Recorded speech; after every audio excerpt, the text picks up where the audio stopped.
Punane tuli. Suur vaja ootamine meile. Jälle? Ma nägin. Siin on nüüd see Tallinn-Tartu maantee ehitus käib. Millal see ükskord valmis saab, ei tea? Ma kujutan ette, et kuskil hea, kui meie oma elu lõpus selle ära näeme Tallinn-Tartu maantee valmimisel.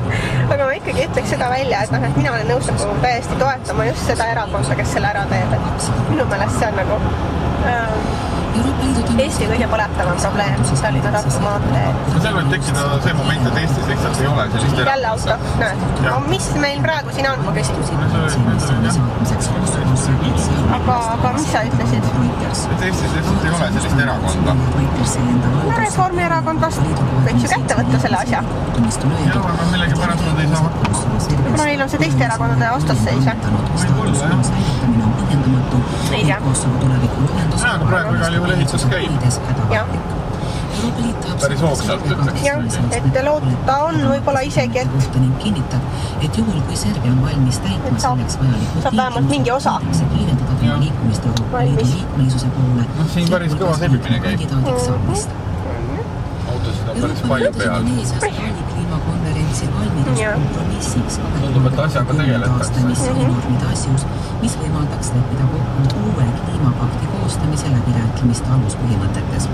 3. detsembril Parisaarel alanud kõneluste eesmärgiks on jõuda kokkuleppele 2-aastase läbirääkimisprotsessi käivitamises, et töötada välja uus kliimapakti Kyoto protokolli aegumist 2012. aastal. Kyoto kohustab kõiki tööstusriike peale paktist kõrval jäänud USA kärpima kasvuhoonegaaside õhkupaiknemist. Kehvad teed ongi üks põhiline probleem Eestis. Kehvad teed, jah. Seisab nagu arengu vees. Lisaks muidugi õpetajate väiksed palgad ka, aga kehvad teed ka. Kuid hõlmaks kõiki riike eesotsas maailmas. Kui teed saaks korda ja õpetajad. Ja mina ütleksin, et üks põletavamaid probleeme, mis veel kindlasti on. Teed, õpetajad ja siis see, et koertega ei tohi kohvikus käia. Jah, see ka. Ma näen nagu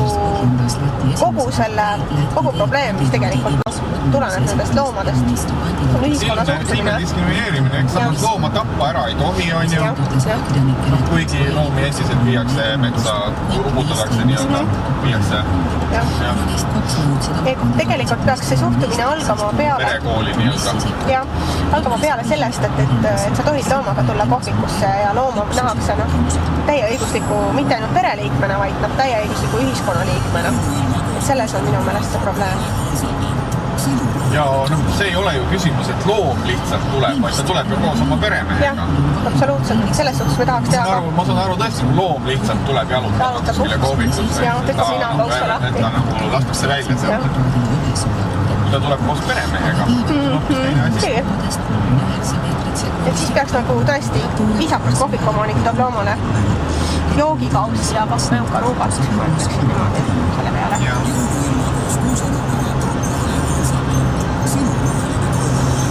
Ja huvitav on just see, et miks just koera keelatakse? Jah, palun. Kass võib olla palju samas mingi joodis tuleb, tehakse uksed lahti, astu sisse, ole lahti. Või näiteks mõni tuleb oma lemmikhiire või lemmikpapagoiga.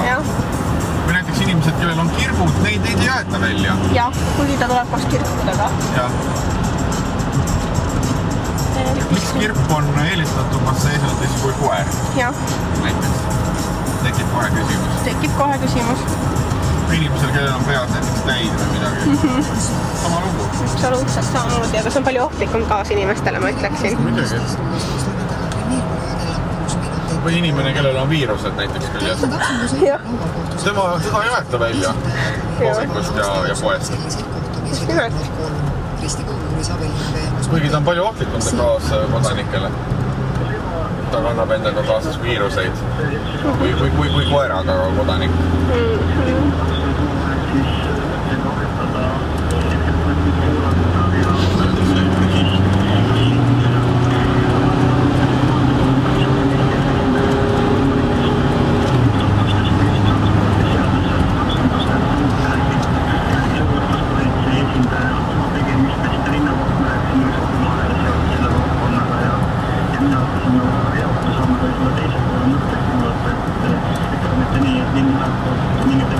jälle see suur auto, see on kindlasti üle võib-olla nibin-nabin oli 12 meetrit, aga kui palju oli täna ümarlaval osalejaid?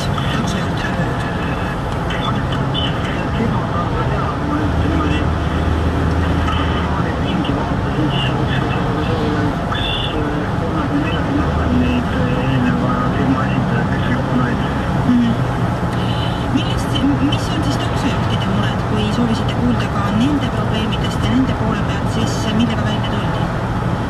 Eks nende põhimure ikka on põhjusega see, et mis Tallinna taksonduses toimus näiteks selles ebakonkurentsi, kui me räägime taksodest, et see on ka nendele pinuks ilmas ja üks koostöökohtus linna ja saab ilmatud koostööd teha, ehk siis kui ka endale kaalutakse märk ka sellist ühesõnaga neid suuri autosid ikkagi on palju. suuri autosid on ikkagi väga palju. Mitte nagu üks või kaks, vaid kohe hulgimast, jah.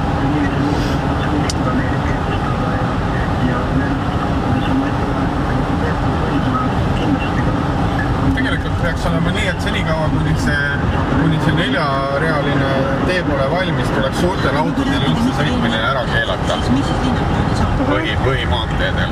Jah, kas nökerdavad mööda metsavahe teid? Jah. See on neile paras.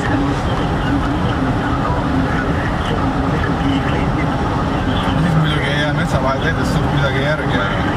Miks on vaja üldse läbi Eesti sõita või Eesti kaudu? Sõitku ümber. Jah. Öeldagu, et siis läbi Venemaa näiteks või? Eesti teed ei suuda neid vastu võtta lihtsalt.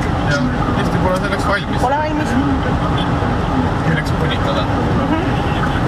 Nad tuleks kohe tagasi sadamast saata. Tagasi laeva peale ja õige. Kust nad tulid. Õige tagasi, kust nad tulite. Jah, Läti piiri pealt samamoodi ja Vene piiri pealt. Kõik tagasi. Enne jõule oleks päris hea. Ja kohe automaatselt ka laheneks ära see Eesti see suur probleem nende hinnatõusudega ja kui kaupu pole saada poodides, siis pole ka mingeid hinnatõuse. Need kaubad, mis on, need on ja toit on niikuinii kodumaine, et seda ei veeta kuskilt sisse.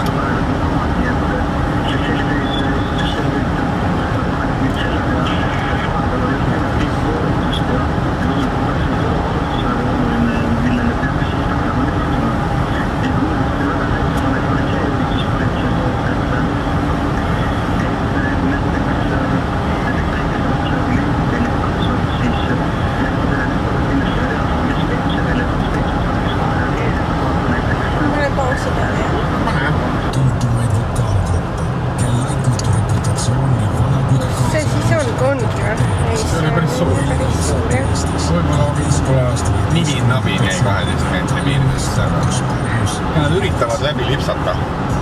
Jah.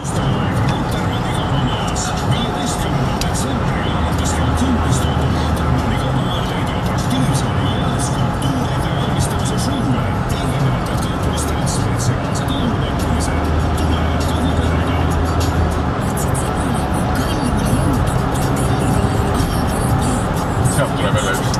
Jah, vaatame, mis sealt tuleb.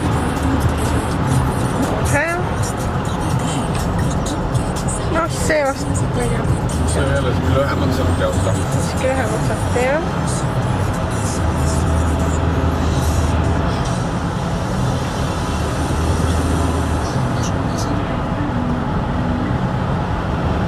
Täna toimunud koosolekul läbis teise lugemise hoidekassa tulevast eelarve, mille järgi kasvavad tulud tuleval aastal 22% võrra ja ulatuvad 13,460 miljardi kroonini.